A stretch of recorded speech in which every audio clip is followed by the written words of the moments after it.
Good morning. Happy Saturday, folks. It's college basketball day. That's right. Another slate of 120 games on this fine Saturday. And we at the Three Man Weave are here to break it down for you. This is our Saturday show hosted by Fade the Noise FTN. As always, check out ftnbets.com. They've got a wealth of wonderful information up there, including but not limited to some of the best DFS content you will find.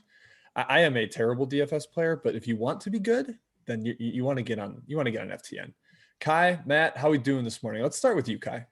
Jim, I've tried my hand a few times at college basketball daily fantasy. Yeah, it's hard. I think there's some more strategy than picking players. There's probably more strategy that goes into it. I've actually made some money, but I'm not like near the upper echelon of the FTN guys that are making like thousands of dollars a day doing it. So take their advice. Don't take my advice on daily fantasy, Matthew. Yeah, we'll just stick to the handicapping portion of college basketball. Jim, I'm wearing my spinny hat. It is Spinny Saturdays, as it always is with this program. But I'm going to switch with the old backwards reverse look today, trying to reverse the bad juju that we've been trying to we've been stuck in the last few days. I'll go rally cap for the show. Rally cap looks good. Good. Yeah, I mean, superstition, the gods need sacrifices. We're trying to pay to them any way that we can. So anything will work. All right, we are going to start the show with a couple of big game breakdowns. Then we will go through our typical outline laundry list of segments, talking about teams that are hot, teams that are not, some of the key injuries of the day, as well as some of the the teams that are in tough schedule spots, the back-to-backs. We always got to cover that, especially in this strange COVID season. A lot of teams playing. I think there's at least 35, maybe 40 back-to-backs today. So keep an eye on that. We will help you out as much as we can. Let's start, guys, with the big bang here, the biggest games of the day. Baylor at Texas Tech. We're going to start in the Big 12. Kai, this is a big one. I mean, Baylor hasn't really gotten to show off their stuff against an elite opponent quite yet. They had that Illinois game earlier in the year, but their Big 12 schedule has been pretty soft so far. On the other hand, Texas Tech off that massive come-from-behind road win at Texas. Do you see a little letdown for the Red Raiders? Does this set up well for the Bears? What do you got? Yeah, I mean, spot-wise, I guess you could call it a letdown opportunity for Texas Tech, but there's no reason they shouldn't be super up for this game. They know who Baylor is. Baylor's the best team in their conference this year. On the other hand, Baylor's awesome, Jim. I do not want to take a charge in front of the Baylor freight train right now. Game's up to 5. 5 seems a little bit high. There's some value maybe on the Red Raiders, Matt, but again, like stepping in front of the Baylor train does not seem like a good idea right now. Yeah, I made this game too, so I think there's definitely value here on the Raiders, but I need to respect Baylor, and there's certain teams where even if I make a number that leans the other direction, I kind of refuse to bet against Baylor right now. Again, I think they are on a mission to prove that they belong in that Gonzaga tier. They're probably tired of hearing about the whole Michigan hype. Before Michigan went on their surge, Baylor had been sort of flying under the radar. It almost seems like they had a bunch of games on that basically weren't televised, kind of bizarre. So no one has really seen them play. They're awesome. The second half against Illinois is, I think, one of the highest gears we've seen any team get to this season, save Gonzaga. So yeah, I lean Tech with the value, but I won't play it just because I respect Baylor too much. Yeah, Baylor, a team I think we've talked about, probably similar to Gonzaga, where when they get up for an opponent, when they view that equal competition, sometime a chance to prove themselves, then they can hit a gear that we don't see from most teams in the country. Schematically, this one's really interesting because both teams play a similar no middle style defense. So you'd think there should be some familiarity there. I trust Baylor's shooters more to open up the court. I mean, they've been lights out from the perimeter so far this year, whereas Texas Tech may be a little limited in that department. So I gut lean to Baylor, number lean to Texas Tech. I'm with these guys. Unfortunately, no play on that one. All right, let's move to the Big Ten. A big rematch here. And it's not quite the exact same rematch because we're getting home Minnesota rather than road Minnesota. And that has been a massive distinction so far this year. Minnesota has not kept a game within single digits on the road yet so far. But at home, they've been a juggernaut, knocking off SLU, knocking off Iowa, knocking off Michigan State, huge. Now they get a chance at Michigan, a team that has been the darling of many a fan and handicapper's eyes so far this season, just destroying opponents. And now they go on the road, take on a tough Minnesota team that they did blow out the first time around. Hunter Dickinson had 28 points on 15 shots. So clearly Liam Robbins wasn't able to compete inside. Matt, do you see this one going any differently for the Gophers, or is this just the Wolverine gravy train keeps on going? Yeah, I lean toward the latter. I thought the spread was opened a little bit low. I saw 4.5, 5. Now it's up to 6 at most spots. Seems to be paying 6 across the board. I think it's a little bit too rich for my blood. Marcus Carr has to make shots for Minnesota to really get into a groove offensively, and the length that Michigan can throw at Carr, I'm not sure if they'll put Chandri Brown or Franz Wagner on him, but that seems like kind of a wise thing to do. You have to cut the head off of the snake to really shut down Minnesota. I'm going to stay away here again. Home Minnesota, we saw what they did against Iowa. They just went bonkers from 3. I just don't think that type of performance is repeatable against Michigan's defense, Kai. I have a feeling that Minnesota is hyper aware of home Minnesota versus away Minnesota. So hopefully they bring with them confidence in this game. They're like, no, we're home Minnesota. We're one of the best teams in the country when we're in the barn. A great venue, by the way, guys. I don't know why they bleached the floor. Not a good choice in my opinion. Like it. It's like highlighter. It's really bright. It's not great, but everything else about the barn is fantastic. I actually think there's a lot of value on Minnesota today. I took them as a smaller play. I'm not totally confident in fading Michigan right now. Why would you be? They've been incredible. They're a top 3 team currently for me and probably everybody else in the country. But yeah, I do think there's value at 6 for the Gophers, Jim. Yeah, I got nothing here. Like you said, it feels a little freight trainy with Michigan.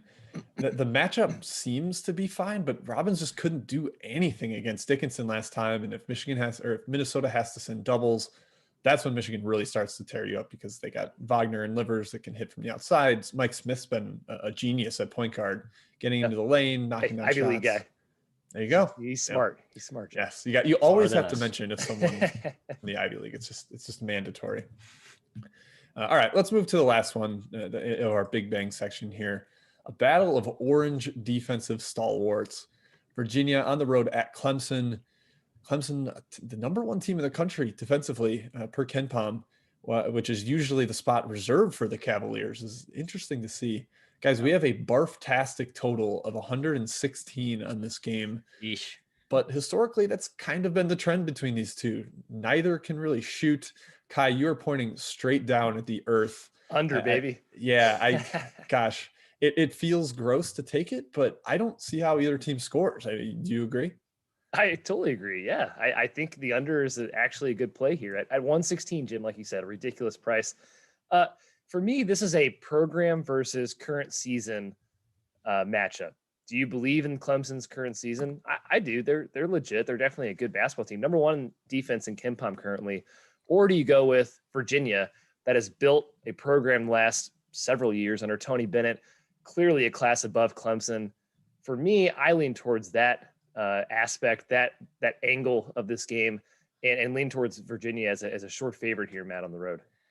Yeah, I think we all like Virginia here. I wrote down the last 3 scores between these 2 opponents, 61-36, 2018, 63-43, 2019, 51-44 last year. Clemson has not surpassed the 45-point mark the last 3 seasons.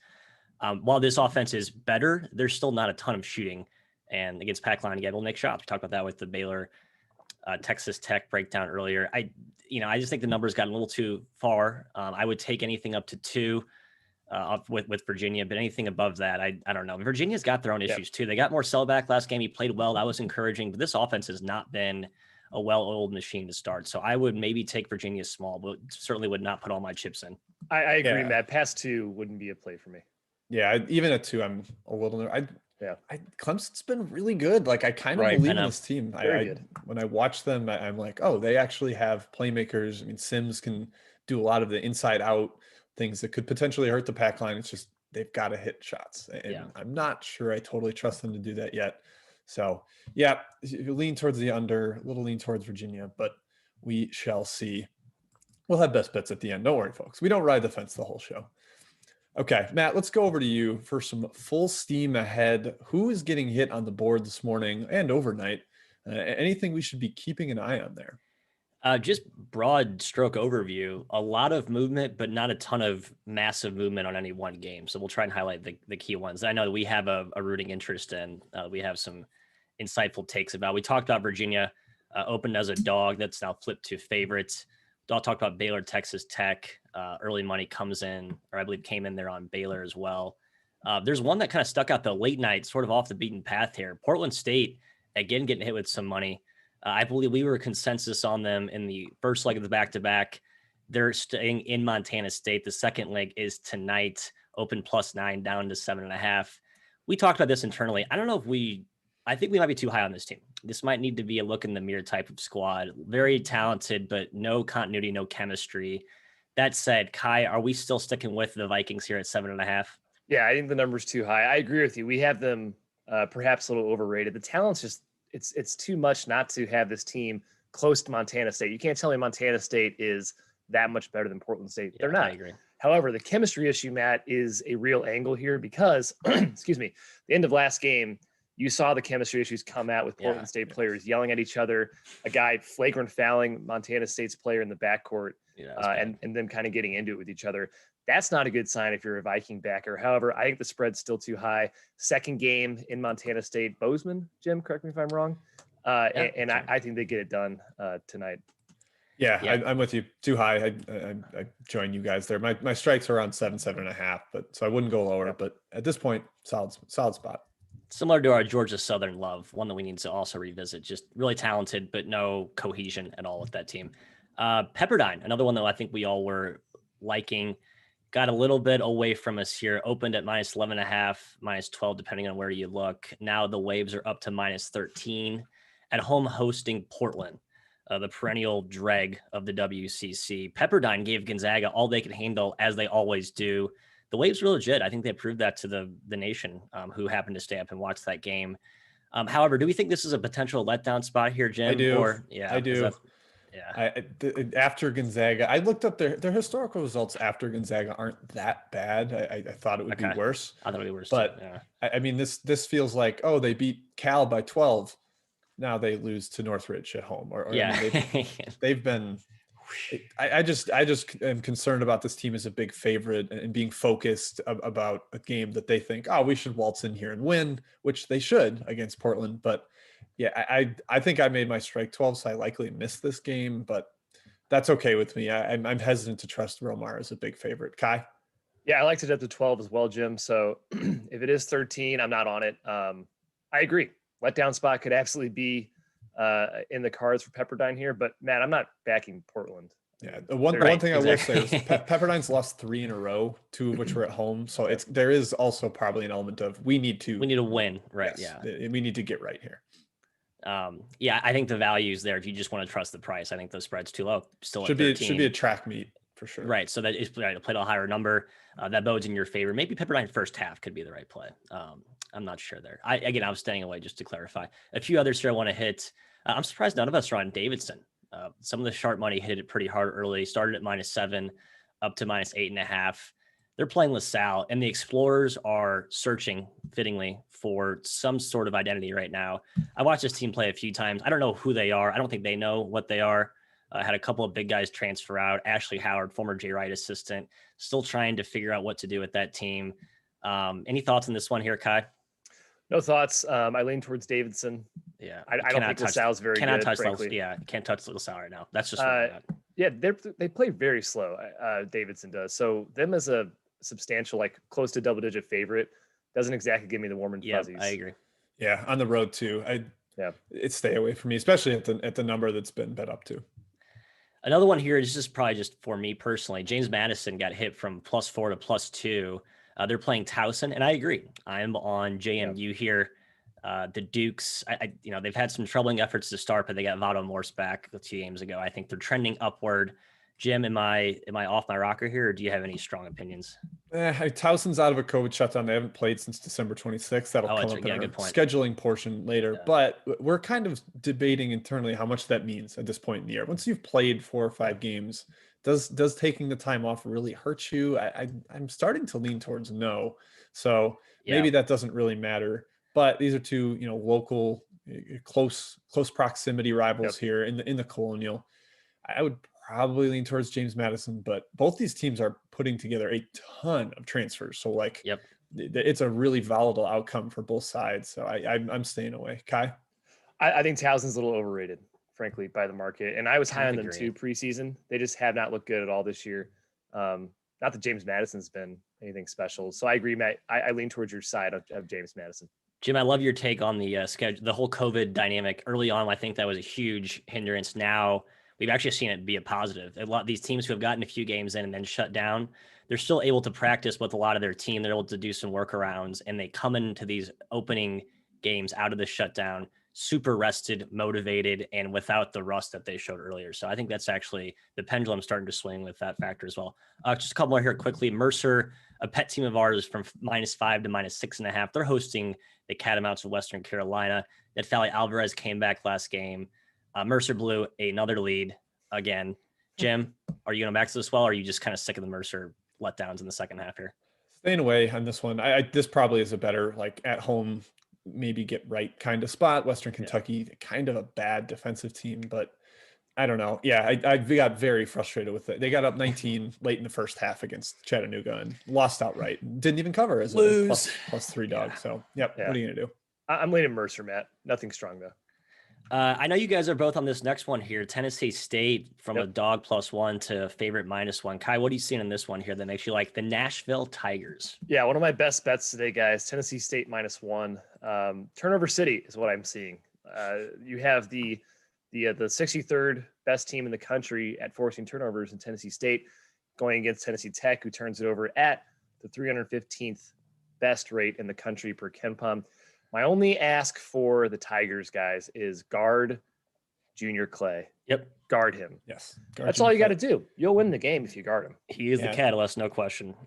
Tech's been, they've struggled early without him for sure. They've had some good efforts with him back in the fold. Yeah, maybe make a few shots too, please, Tennessee State. Right, make 29% from deep this year. Like, gosh, let's knock a few in. Yeah, well, it's because anything we say is basically moot if team that you bet on makes shots and team that you're betting against doesn't. Like, the shot making prediction model is still the holy grail of handicapping edges. So anyone out there who's working on that, please discuss or DM us behind the scenes. We're happy to talk. Last one here on the extra board, the Jacks, Jim, SFA hammered from -9.5 to -11.5. But they're traveling to the low-key wagon of Southland world, Incarnate Word. This team is 5-2 against the number. They've had some really impressive games. Do you think this early money is warranted? I think it is, honestly. Incarnate Word had an insane shooting performance last time against McNeese State. That probably won't sustain. And their big man, Marcus Larson, was out. He is second in the entire country in defensive rebound rate. If he's out again, then SFA will just obliterate them inside. Gavin Kensmill is a man. He will dominate. So you got to keep an eye on Larson. But yeah, I think SFA is the right side. I hope I was able to get in on this, Matt, before it got all the way up to 11.5. Yeah, speaking of McNeese State, Jim, McNeese State is what they should be called. Well, hopefully we'll talk about them later. One of my favorite extras of the day. All right, that concludes Full Steam Ahead. Let's look at the schedule here, Jim. Yeah, let's head down to the schedule. I'm actually going to kick it to Kai because he did some great work in this section. Good tic-tac-toe. Good tic-tac-toe, thanks, guys. Yeah, let's start on the Mountain West. We're going to head back-to-backs here, guys. That's what the theme of this section is. San Diego State at Utah State for the second time in 3 days. Mountain West, one of the conferences that takes a day off in between. Utah State won that first matchup. Very, very impressive. They're for real. The Aggies, we believe in you now. What's key about this game, though, Matt Mitchell's status for San Diego State. I liked the idea of the Aztecs really punching back here, but without him, Jim, I cannot put my money on the Aztecs. Yeah, he had a big old bag of ice on his knee as he walked off the court last time.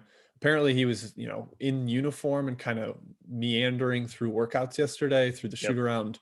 It doesn't sound promising, and it just seems really unwise to rush him back based on how he's moving around at this point. So I have to assume he's not going to play. San Diego State really struggles with him off the court. It's a Utah State lean for me here. Their defense is so good. They're so long. They've got a paint protector in Kada. They run you off the three-point line and force you into his waiting arms. I just think it sets up very, very poorly for San Diego State without the matchup nightmare that is Mitchell. Yeah, this is a movable object meets movable object. Two stall, phenomenal defenses. They know each other like the back of their own hand. It's a hard stay away for me. Yep. Yeah, market agree, or maybe taking into account the Mitchell news, Utah State's up at like 3.5, I think. Yeah, ordinarily too big. Conference USA, a couple quick hitters here. UTEP at North Texas once again. North Texas blew the doors off the Miners in the first matchup. I think UTEP's just way too talented to let that happen again. Hopefully they bounce back a little bit. Small play for me. I'll get you guys' opinions on it on Conference USA after these next two intros here. UTSA at Louisiana Tech. UTSA pulled a UTSA and blew a huge lead to not cover. I guess we'll say huge lead in quotation marks. They were up 6 with under 10, ended up losing by 11 to not cover an 8-point spread. And then finally, Middle Tennessee at Southern Miss.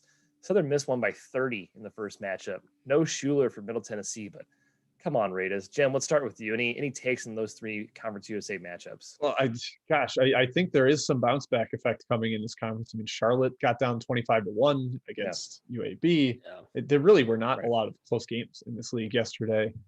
Kai, of those, if I had to pick one that I like the best, I do think Middle Tennessee will bounce back today. They're too talented to be that bad again, and I'm not a huge fan of the Southern Miss roster, but gosh, what an ugly day in this conference yesterday. I think Jordan Majeski tweeted like, "Oh, I know nothing about CUSA," and I agree with him. I apparently know nothing because I was, the only one I got right was North Texas, but I was wrong side on Old Dominion, wrong side Charlotte. Yeah, it was a weird day in this league yesterday. Matt, do you have a better feel for it than I do? Yeah, Matt, we probably should have mentioned Charlotte actually because Action Network for our debut on Action Network, of course, our Charlotte was one of our best bets, and they started down 24-1. Does that happen again? I don't see them going 0 for 12 with 12 turnovers to start the game. Like you literally cannot. Let's hope. Worse. You cannot start, like, it's not even hyperbole. You can't start worse than that. I don't know. I think without Quan Jackson, I thought UAB was going to be vulnerable defensively. Not the case. Andy Kennedy has that team defending at an elite level. So I think I did take Charlotte small just because of value, but I'm not excited about taking that. The one thing I do want to mention, Rice, ODU, Rice and Middle Tennessee to some degree, very Jekyll Hyde type teams. If you want to play the other side of the coin in the back-to-back, I'd be looking at Middle Tennessee off their terrible loss and be looking at Old Dominion to catch Rice, hopefully in a cold shooting night, because they live and die by the 3-ball. And the in-game swings in Rice's games are very huge. Yeah, a couple of these teams too, you might get a little extra line value because of how horrendous the blowout was yesterday. Like I think North Texas closed around 6.5 yesterday. It's 8 today. Yep. Old Dominion closed 3. It's 2 today. So yeah, you keep an eye on those things because maybe that point of value matters and people are overreacting a little to the first day results. Yeah. One more, guys. FIU, FAU. We had a question from Dougie LLC in the chat. Any takes on that game particularly? Matt, you were an owl yesterday. To your happiness. Hoot. I was actually looking at taking FIU and the comeback today. Again, these two schools are basically 45 minutes apart. Orlando and Boca Raton, for those of you. No, not Orlando. Fort Lauderdale. Oh, Fort Lauderdale, excuse me. Yeah, the north part of, actually even closer to Boca Raton. Little Miami area, Wade County geography lesson for you. But no, because there's no Eric Levette for FIU, so can't take it. Dade County, Matt. Come on, if you're going to give them geography lessons. Well, they call it Wade County because D. Wade basically took over the county over there. So I now call it Wade County. Jim's a Florida guy. Oh, man. Yeah, we will have a chat mob full-on break after after the schedule section. Go ahead. Will indeed. Horizon, real quick. Cleveland State at Wright State. Cleveland State, the Vikings pulled off the upset. They're 9-0 in the Horizon League, something I did not think we'd be saying at this point. They're 3 games up on Wright State currently. Matt, I have to think the Raiders punch back today and kick their ass, right? Yep. They won by 40 in the exact same spot last weekend. They lost outright to Youngstown in the first leg, and then they came out with a vengeance in the second leg. I think you see a deja vu performance today.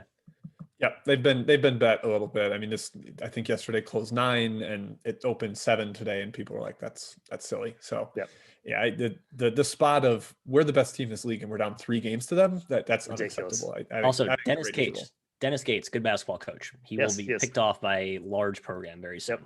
Yep. Robert Morris at UIC, Illinois, Chicago, our Horizon team, Matthew. Flame on. What's that? Flame on, baby. Injuries on both sides. UIC dominated the first matchup. Spread feels a little bit high for me, Jim, but I don't know if I trust Robert Morris right now after that performance. I kind of lean towards Robert Morris here. It was a ridiculous game yesterday. They were 1 for 14 from deep. They struggled from basically everywhere on the court. Really, I guess, a case for a team out of a shutdown that really was off kilter and clearly not firing on all cylinders. UIC is still a little banged up. They're missing the wings, Mitchell and Griffin. They did get Commander, the point guard, back. What a great name for a point guard. Master and Commander, awesome. Far side of the world, baby. Yes, sir. And then Bridges came off the bench, so another guy that was out. So, huge for them to get some of those reinforcements. But I do think this sets up well for Robert Morris. I think there's actually a lot of zigzag effect in the horizon today. Yep. Yeah. Let's go Sunbelt for one game here. Texas State at Little Rock. I was very much singing Little Rock's praises yesterday. Guys, I don't know what the hell's wrong with this team. They had a brawl at the end of the game, clearly going back to those chemistry issues with Marquise Knoll. I'm going back to the wall today, though. I'm taking Little Rock. Texas State was even down a starter and still kind of dominated this game. Little Rock shot 21 free throws, though, which is what we expected them to do yesterday. They just didn't shoot very many into the basket. You need to do that in order to win. It's a key part of the game. Yes, sir. Also 6 for 22 from 3 yesterday. Texas State had 20 turnovers. I think Little Rock gets it back today at a very smaller spread. Talk about line value. -3.5, I think right now you can get Little Rock at.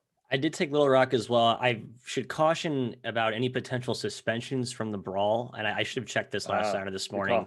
But there were some legit haymakers thrown. None actually landed though. So, boxing needs to be improved upon, I think, in the practices there. But there could be some residue from that. So just be on the lookout for that. Yeah, I am so kind of disgusted by this Little Rock Trojans. I know. Team. I'm not touching them right now. Because I don't think they know what they are. They've got issues, and I'm going to leave them alone. I wish you the best of luck, Kai. Appreciate that. All right, Big West for one here. Cal State Bakersfield at Hawaii. Guys, our island dwellers not come through, but here's an encouraging stat. Bakersfield only grabbed 7 offensive rebounds. This is the best offensive rebounding team by rate in the country, and Hawaii held them off the glass. Jim, if the Bows weren't 14 for 24 from the free throw line or 5 for 25 from deep, this would have been a cover for us, and we would have been waking up to some money in our pocket. Yeah, just bricky shooting. I mean, Bakersfield makes you uncomfortable. They have length. They fly around defensively. They apply pressure. But that's still an aberrationally bad shooting performance from Hawaii. You got to think that bounces back somewhat tonight. Yes. And I mean, second straight game on the island, maybe that has some effect. I'm actually staying away because part of the reason I was on Hawaii yesterday was a big home value, and I'm not sure I carry that over to the second game. But it does feel like Hawaii shouldn't get swept by Bakersfield at home here. Right. Yeah, I mean, Bakersfield first year in the Big West, like they're not one of these Big West teams used to making that trip. So it felt like a really juicy home spot for Hawaii there, and they didn't get it done in the first one. Agree, maybe they shoot better here, but I won't be on it. Yeah, a quick note from the broadcast last night. This is the only road trip that Bakersfield is flying to this entire season. Wow. The only flight they took was to Hawaii. Yeah, they set up their schedule so everything else is bus. So California, perhaps that matters. Yeah. I'm going to skip ahead, guys, to just hitting on 2 season debuts really quick today. We have American in the Patriot League, very appropriate school name for that league. I think Navy goes nuclear and kicks their butt in the first game. Yeah, I agree. So go Navy in that one. Loyola Maryland, the Hounds, Matt and Jim, they're making their debut. You guys might be backing them against Lafayette, huh? Oh yeah, a little nervous about it. Yeah, that's going to be one of my squads this year. So why not start on game 1? Lafayette's awesome, but Loyola will be awesome. I'm just hoping they're close to that right out of the chute here today in the open. Even if they lose today, I'll continue to ride them for a while. I love the Spanish conquistadors, as I call them. All right, Jim, back to you. Let's go to who's trending. Let's go to a chat mob break, actually. Okay. Matt, I hope one of you two has been diligently writing down the inquiries. Yeah. All right, let's start with Matt, and Kai, you can cover any of the bases he misses. Andrew Carr asking about Ole Miss. They are playing. Who are they playing today? I'm blanking on who they're. Georgia. Georgia, yeah. Georgia, yeah. Not a good matchup for Tommy Crean and the Bulldogs here. I would certainly lean Ole Miss. I think there's another gear they've not yet reached. I trust Kermit. I trust this roster. Some Jekyll and Hyde performances so far, but I would definitely lean Ole Miss. I assume this is Delaware forward Andrew Carr, who kind of killed us yesterday. Yeah. Had a huge game against Hofstra. So congratulations and good luck to you tomorrow as well. Thanks for tuning in. Appreciate you. Yeah. All right. Yeah. Sorry, Kai, you were saying you're on Georgia? I'm on Georgia. Yep. Yep. That's what I am at. Kai doesn't believe in Kermit and the boys. Spread's too high. No, Ole Miss hasn't been very good. Ribbit. Yeah. Yep. They're overvalued. I think now Georgia's not very good either. Just let's get that out of the way. But I think the spread's too high. Jim, a very near and dear inquiry from Matt, not me, not my clone, but another fellow named Matt in the chat asking about Toledo versus Akron. I checked in and then checked back out of Toledo's Faders Anonymous. I know you offered to be my sponsor and bring me in. but I have fallen back off the wagon here. I will be backing Akron here. Stop fading Toledo. That's what I'm saying. This team is on fire right now. You're trying so hard to be like against the grain. I know. Maybe wait till they play a bad game before you fade them. That's all I'll say. The line's too high. I'm sorry. Toledo cannot be a 4-point favorite at Akron. I just cannot get there. Kai, are you with me, or am I going to be a lone addict? I got a small play on Akron, but I don't like it. I hate it, in fact, Jim. Another question here. Beef asking about a little voice crack there on Beef. Northeastern, Charleston. I'm on the Huskies. Bill Cohen has this young team playing really well. I thought what they did to Hofstra was mega impressive. And Charleston is kind of won by smoke and mirrors without Brevin Galloway, their best player. Earl Grant, really good coach, so no surprise, but I think they show some signs of cracking today against the Huskies. I'm with you, Matt. They skated by Drexel in 2 different matchups where they were trailing for portions of both games, especially the first game. They got fouled on a 3 with 1 second left and hit all 3 free throws. I am definitely a Northeastern backer here. Coach K, thanks for tuning in, Coach K. Your team needs some work, by the way, but we appreciate you taking time out of your day to watch our program. He's asking about the Masked Men of Boston, headed to play the Ground Troops. Boston U has all kinds of injury issues, Jim. Is there any way you can trust this team right now? I actually lean towards Boston here. I just big number. Is it a big number? I think they're -1. I thought it. Oh wow, okay. I think all they have to do is win, which is kind of what's appealing to me. And they got wiped twice by Colgate. Matt, I believe I didn't see this officially. They shot like 1 for 29 from deep against Colgate in the second game, which is impossibly bad, like 4% from beyond the arc. I think they find their shooting touch a little bit here. It's a pretty solid team. They've struggled with injuries, but I would still lean towards Boston. 1 for 29 confirmed. Wow, for 29.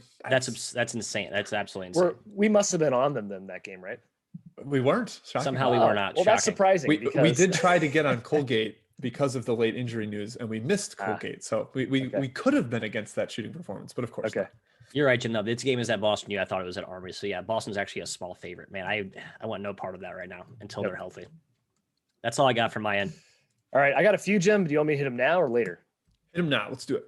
All right. Let's go to Fire Foxtrot. He asks about LSU -8.5 against South Carolina. South Carolina without Frank Martin. I actually kind of like the Gamecocks, guys. I don't know who might be out for South Carolina out of their COVID protocols, if there's some guys in contact tracing. So I would wait to see lineups before touching this game personally. All right. That was quick. How about, he asked about Belmont also. Belmont -5 against Jacksonville State. Any takes there? I don't think Muzinski is playing. He didn't travel to the previous game due to a non-COVID illness. So I doubt he joins them on the road trip for this one, but they absolutely dominated last game anyways. Didn't need him at all. But I think Muzinski matters a little more against Jacksonville State, who I also like more as an underdog. Yeah. They've struggled as a favorite, but now with like a feisty athletic team at home against the big dog in the conference shorthanded, I would probably lean towards the Gamecocks there. Yeah, Jacksonville State has Brandon Huffman. He's a former UNC transfer who they only play him like 50, 20 minutes a game, but when he's in, he gets the rock every time. And the big fella likes to eat. I'd say a little bit too much sometimes. I think he forces some, but without Muzinski, I think Belmont could have their hands full trying to guard him. Don't shame him. Don't fat shame him. Jim, he does not make layups. Not a good layup shooter. Take it to the ban. Wants to bet against New Mexico because New Mexico sucks, but UNLV is like an 11-point favorite. Any leans there, Matthew? It's too big. UNLV is not a team I trust here. They live and die with tough shots. So I don't want a team. I don't want to lay 11 points with a team that plays hero ball. Yeah, Paul Weir started to play some of the younger guys. I think he's just been sick of the veterans and how poorly they've been. Some of the JUCO transfers have not given the effort required, and they rolled Dixie State in the second half, which admittedly does not look very impressive right now. I think that Dixie State team is in a world of hurt without Dason Youngblood, but they at least have played better. UNLV, I've yet to see great reason to trust them as a big favorite. Canes asked about Syracuse Pitt. This is a quote-unquote revenge matchup for Syracuse, who breaking news on this one here, Kai. Right? Oh, breaking news. Justin Champagne, as we like to call him, is warming up in a shocking turn of events. I actually am on Cuse here in a revenge spot. Pitt with a miracle comeback to steal one at the Carrier Dome. I hope they return the favor today. I think they do. I just think they're the better team. I'm watching the Champagne videos right now. He actually looks fairly nimble. I'm a little worried he's actually going to play. I think he'd be a key X factor against that zone. So that's discouraging to see. Yeah, Syracuse just collapsed in that last game. They were up, I think, like 11 at halftime, clearly controlled that game. Pitt is usually terrible against the 2-3. I would definitely lean towards Syracuse, but the number's too rich for my blood, especially with Champagny possibly playing. Jim, you want more? Sure, Kai. Hit me with a couple more. All right, let's go. Hodel Savage says Arkansas, Alabama. Your boys, Jim, your Nate Oat boys. All right, injuries, both sides. Justin Smith, Arkansas, Alabama missing Herbie.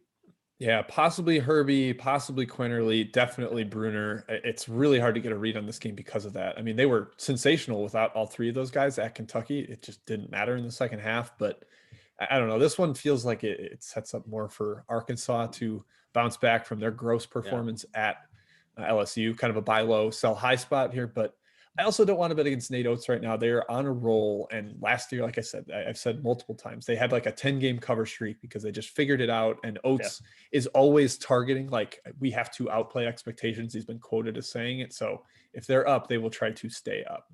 Yeah. Hard to stay away from me, kind of.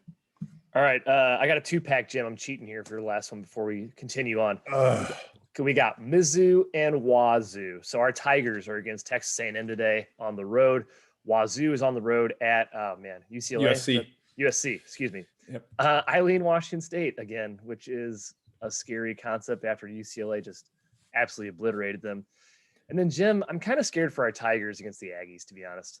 Yeah, I'm a little frightened of that too. That's going to be a gross, really, really low possession game. Texas A&M has basically tried to get everything under 60 possessions if possible, and I'm not sure Mizzou has the offense to really score enough to make that one what it needs to be. Wazoo, by the way, they zoned UCLA and got torched, but I think zoning USC is actually a pretty good move. Right. They lack shooters. They're really big inside, so I lean towards Wazoo and Texas A&M as well. So both dogs. Matthew? I like both dogs as well. I hate to go against your Tigers here, but I just think what Buzz showed in that second half against Mississippi State, he seems to be gushing about his team when he talks about them in the pressers. Obviously, they play hard. They play hard. Their talent level's kind of low, but oh boy, they play hard. Mizzou plays hard too. Actually, Archie Miller, guys, just chimed in. I just want to make sure we address his question. He wants to know if he'll have a job next year. I don't know. I can't. Oh, if he'll have a job, Archie? I don't think. Stop losing to Purdue, man. He'll have a job next year. All right, Jim, take the rundown. Will the job be at Indiana though, Kai? How about that? Yeah, right. Might be for ESPN. Destination unclear. Yeah. All right, Kai. Actually, gonna kick it right back to you. A little give and go. Let's talk who's trending, who's been playing well lately. We can fly through this one because man, we got some injuries to discuss. We do. Yes, I'll fly through it. Hey, Citadel guys, 5-0 against the spread. You have another chance to back them today. I think the spread might be a little bit too low for my comfort on that one. Yeah, I don't like VMI as a favorite, so I would definitely lean towards the Citadel, but I'm not quite there on the number. Military rivalry showdown. These are always Duger against his old school. His old school, that's right. Lafayette is 4-0 against the spread. So Greyhound backers, Matt and Jim, beware. The Leopards are on fire. They're on fire last year. They're on fire this year. They're always on fire. I never lost much money betting against them. Yeah, they shoot 50% from 3 every time. They have good guards every game. Yeah, but they do have good shooters, so it's not like that fluky. All right, Navy is 7-1 against the spread, and you better believe we're back in Navy against American today. Who's playing their first game? Let's go. Come on, trends. Keep on trending. Yeah, Michigan. I think they just throttle them. Yeah, Michigan 9-2 against the spread, but home Minnesota is a spread breaker, trend breaker, whatever you want to call it. Go Gophers for me. UCLA, we just talked about Washington State. UCLA is 9-3 against the spread. They played them yesterday, I believe, or 2 days ago. UCLA, Jim, are you a believer in the Bruins? I kind of am. I kind of have to yield to this offense. It's really, really sharp, and they're now playing this terrible Washington Huskies team today. I think they absolutely destroyed them. I mean, the spread reflects it. It's up around 15, but you just can't take Washington right now. Why would you? Cannot take Washington. Why would you? Pretty impressive what Mick Cronin's done without Chris Smith too. We talked about some Patriot teams doing well. Let's talk about some Patriot teams doing poorly against the spread. Boston, Lehigh, and Bucknell are all 0-4 against the number. Hey, Bucknell versus Lehigh is today. One of those teams is going to get a win against the record, against the number. Matt, which one do you like, Bucknell or Lehigh? Put you on the spot. I've been on Bucknell and Lehigh way too often the last 2 years. I just think the program's too good to justify how well they've played, but injuries have been a key inhibitor, and Bucknell might get their best player back inside. So I can't touch him unless he plays. But Meeks or Meeks is the one that's been Meeks? out. Okay, Meeks. Yeah, if he returns, then I think the Bison may actually put together a full 40 minutes today. I'm with you. If Meeks is in there, I think you gotta. I would take Bucknell. We talked about Towson, James Madison earlier. Towson is 0-4-1 against the spread. Maybe a little bit of the reason this spread has come down in favor of James Madison.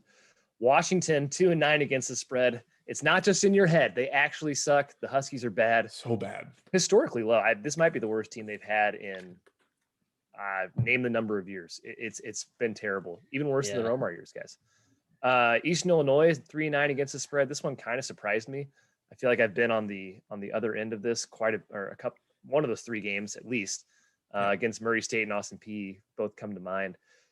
So they're not doing very well. They play Eastern Kentucky today, Jim. You kind of like the Colonels, I think. I like the Colonels only if Josiah Wallace is out. I saw somebody on the FTN chat asking, does anyone know the status of Josiah Wallace? Well, I don't, unfortunately. I think Matt and I are kind of in a, if he plays, Matt's on EIU. If he doesn't, I'm on EKU. So Yep, that's right.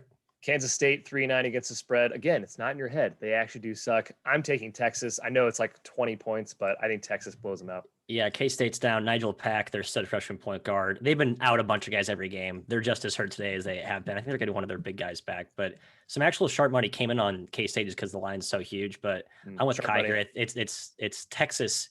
Yeah, steam. We'll just call it steam. We won't know how smart it is or how intelligent the money is. I like the under there. I think Bruce Weber knows that he needs to slow it down to have a chance at competing with this team. I also don't think Kansas State scores. So something like 65-48 is very much in the realm of possibility here. Sharp money. We beat the Charlotte line by 3 points, and Charlotte Law was down 24-1. That's sharp until it isn't. It's sharp until it's dull. Totals real quick. These teams are trending over. Cal 9-4 on the over. A little bit surprising to me. Arkansas, though, not surprising. They are 8-3-1 on the over. Jim, Arkansas, Alabama over today? Have to like it. If no Herb Jones in there, especially because he's their best defender, he can guard basically anybody. That's going to be up and down. Both teams want to shoot a ton of threes. I like the over there. How about Alcorn State, guys? 6-0 to the over. Matt, you're an Alcorn State guy. You taking them against the Delta Devils today? For a SWAC roster, this team is sneaky talented. They have Kirk Lee, a kid who used to play at Drexel. They have Jacoby Ross, who was an all SWAC player for multiple years.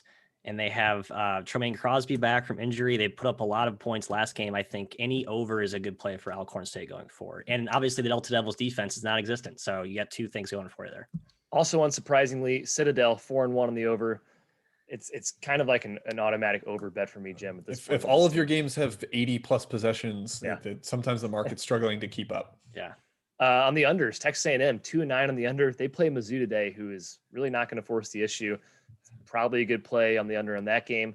Maine is 1-6 on the under. Richard Barron doing everything possible to just slow other teams down because he wants as little possessions as possible, Matt. Richard Barron is awesome. I can't even begin to describe how little talent this team has, and the fact that they've already won 2 conference games and actually almost won 3 at Hartford is just phenomenal. A reminder, guys, we say this almost every show now. UMass Lowell is still 1-11 to the under. This team, for some reason, all their games go under. So have caution if you bet the over in one of their games. I lean towards the over today with Binghamton without their shot blocker, but we'll see. I did too, Jim, and I didn't play it because I'm scared of this stupid trend, and I don't believe in trends, for the record. New Mexico 2-6 on the under. They're just a really bad basketball team. We kind of talked about it already with the UNLV game. They're terrible. Terrible. And since Keith McGee opted out, I don't know how their offense improves. So I think this trend could definitely continue. And then finally, UAB 1-7-1 to the under. Charlotte 2-6 on the under. This was pregame Friday. I think that game went under as well. It didn't even hit 100 points. Yeah. It sailed under. So these teams are under City. I actually have a small play on the over today. I believe in Charlotte, kind of. Not really. The secret lies with Charlotte. All right, Jim. Hit us with the roster roundup. All right, yeah, let's talk injuries. There's a lot out there. We'll kind of try to get through them quickly, but we want to make sure we mention them so that everybody is aware. Because look, you don't want to be caught, just not knowing about with a your key pants player down. being out with your pants down. JP Makira. Unless you're in a bar and you're JP Makira. That's exactly where my head went. Ohio State right off the bat missing both of their point guards, and CJ Walker and Jimmy Sotos. that could be trouble on the road at Illinois, a team that wants to run a lot more this year, get out in transition. They're not really pressuring per se, but I don't know if Ohio State can create enough shots here on the road against a very good Illinois team that should be pretty angry coming off a bad loss to Maryland. Yeah, this is one of our questions in the chat. I lean towards Illinois. I do too. Matt has no opinion. I have nothing. I don't think CJ Walker's very good, so I don't think either of these two really matter, to be honest. Combined, though, they might. Combined, they matter because their point guard situation is blah. Yeah, it's zero. Yeah, it's a blank space. True. Oh, it's a Taylor Swift blank space. I'll write your name. Obvious reference. Florida State is possibly down Scotty Barnes. You need to check on his status against North Carolina. That game is tipping relatively soon. So let's hit this game real quick, actually, Jim. It's a chat question. I lean towards the Heels on the road here, especially. I mean, if Barnes is out, then you're getting great value. But I just, Roy Williams has been really good against Leonard Hamilton against the number over the years, and especially straight up. And kind of all he has to do is win this game to cover or stay within 3 points. I hate trusting the UNC backcourt, but I do love the front court. So I think there's enough there for the Heels. It's very much a good matchup for them, right? FSU kind of relies on being more physical and stronger than you, and UNC has one of the best front courts, arguably the best front court in the country. They're not going to really back down here, Matt. Without Scotty Barnes and coming off that game where they scored literally, I think, 1.52 points per possession, that has me leaning towards the Heels. I worry about ball handling with the Heels, but I did take them small. I think, you're getting North Carolina as a dog. I think that's good value. Even as inconsistent as they've been, I think they're starting to trend in the right direction. Yep. We mentioned Champagny for Pitt. Hughley is suspended for them, the freshman big guy. So we'll see how much that matters against the zone. But Champagny is the much more important name to monitor there. Yep.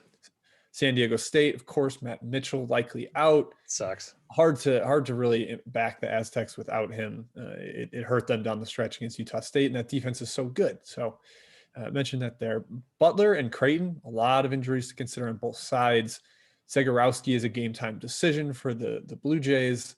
And Sharif Mitchell, his backup, is probable. So hopefully they at least have one point guard on the floor. Yeah.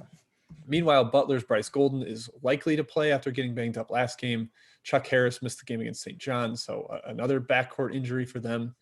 I have no way to sort out this game. There's just too much going on personally. Do you have anything, Matt? No, not really. I'm just kind of looking at the rest of these injuries here, man. There's just injuries don't matter. That's the takeaway. They don't matter. Yes, that's the good takeaway. They don't matter until they do. So officially, Scotty Barnes not expected to play. So okay. Good for any heel backers out there. I'm not gonna get on the heels now. So congrats. After we said injuries don't matter. Stanford likely down Bryce Wills. Colorado likely down Dallas Walton. Yep. But I think Wills matters a lot more in his impact, especially on the defensive end. And for Colorado, Jabari Walker has been so good as a freshman that Dallas Walton just hasn't mattered, to be quite honest. Matt, this was a question in the chat. Do you like Stanford? Yes, I do. Why? They'll be fine. They had one bad game against Utah. Utah was due for a good effort. They got Davis back. Davis is the head of that snake. Their defense is phenomenal. I think that 7.5, whatever it is too much. I like the Cardinal. Go Tree. I only asked because this is the dreaded altitude road trip thing that we. It is. No, I gave like 5 points for home, and I still only made it 5. So I'm probably too high on Stanford.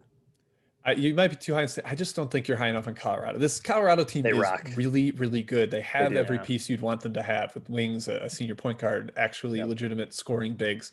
I would lean towards Colorado in that back-to-back spot. I think Stanford has been historically very bad on this mountain road trip. Walker's been the game changer. You're right, Jim. He's really lifted their ceiling. Yep. Arkansas, we mentioned Justin Smith out. Alabama, we mentioned their injury, so we won't rehash that. Wyoming, here's a team sort of off the beaten path. Their big man, Hunter Thompson, not Hunter S. Thompson, but he missed the second game against Boise State. He is questionable against Air Force. They don't have a lot of depth inside, but Air Force, not a team that's going to really matter against. They play a soft little zone and don't have a lot of big guys themselves, partially because pilots can't be 7 feet tall. Yeah. It's hard to fit in the cockpit. But cockpit. Yeah. Matt, do you have anything here? No, I'm just going to say this team was bludgeoned inside with Hunter S. Thompson, very gimpy. So, but this is the matchup, as you mentioned. They won't miss him as much. I actually kind of like the over in this game. I think both teams can score. I'm on the under, so I hope you're wrong. Oh wow! I think it's going to be super slow. I mean, Air Force. Yeah, I think it'll be a slow-paced game. I'm on the under as well, guys. So yeah, go Jim. Yeah, it's going to be slow, but the efficiency could be too high. Yeah. St. Mary's is missing Alex Dukas and Limet Bachler. I think we mentioned this on last week's show. That's two of their best wings, two of their best shooters. The offense has been really, really bad without them. Had like a 10-minute scoreless stretch against BYU. I think they had one basket in the final 10 minutes of that game. Yep. It was not good in a home loss to Santa Clara. Offense was bad against Sacramento State, despite covering there. It's hard to have any faith in them against Gonzaga, even with Randy Bennett on the sideline. I'm sure he has plenty of tricks, but I think they just get outclassed. Yeah, I do too, Jim. Spread's enormous. I can't lie, it's just an enormous spread in Randy Bennett, but I certainly wouldn't take the Gales here. Yeah, it's going to be very, very slow. That's the thing. So that does help St. Mary's. Miami, Florida could get Chris Likes back. Today's a game time decision. They've been feisty as a dog. I kind of like them at home against Louisville here, a team that's been really tremendous other than that one Wisconsin game. So leaning towards the Canes. I'm not sure how much Likes even swings the line at this point because they're so used to playing without him. That Boston College game, I have no words, Jim. For that.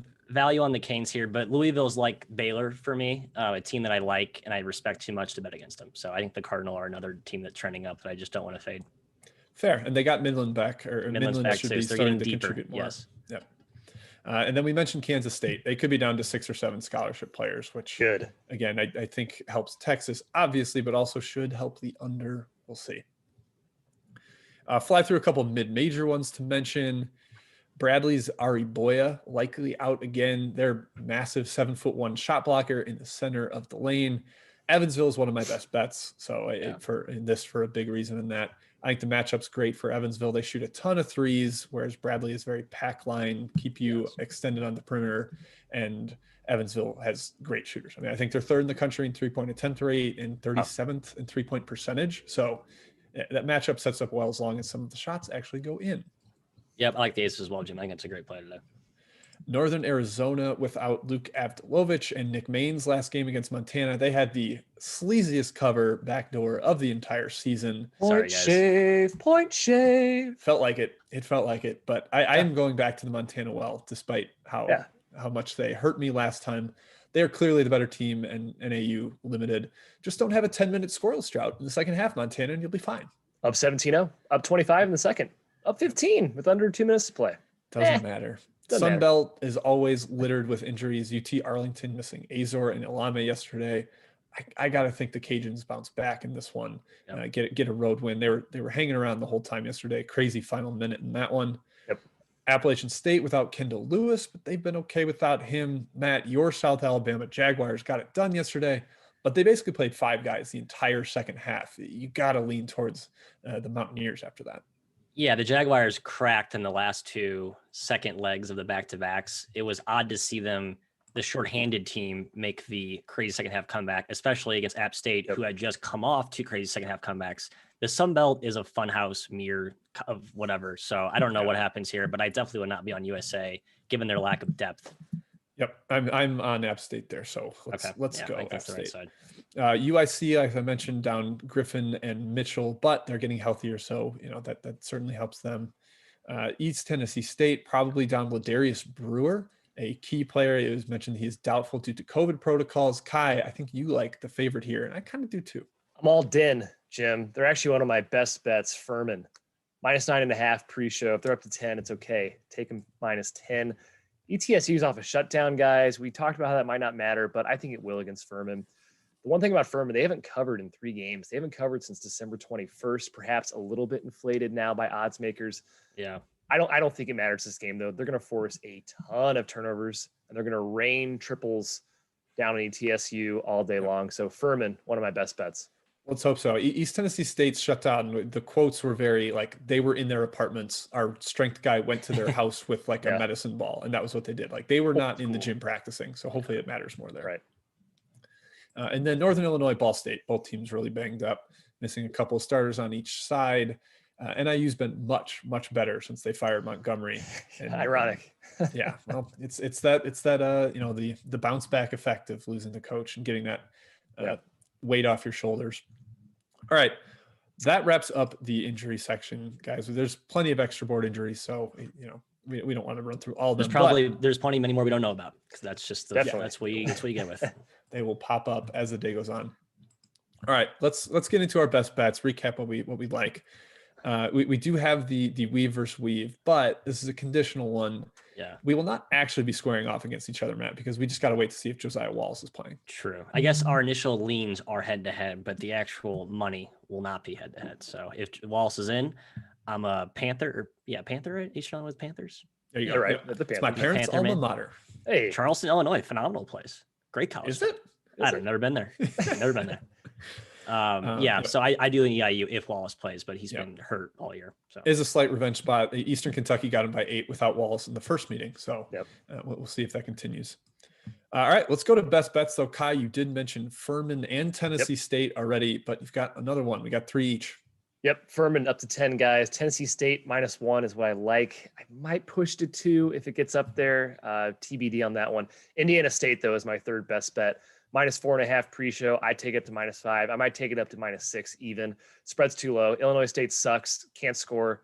I'm a Sycamore guy. I love Indiana State too. I'm mad that you took this one, Kai, but I think I give a hard stamp of approval for that one. Bruce the Shark gift. Yeah, Indiana State is like down in the bottom of the MVC standings right now. I think they're 1-7. Makes no sense. They're way better than their record. Way better. Yeah, agreed.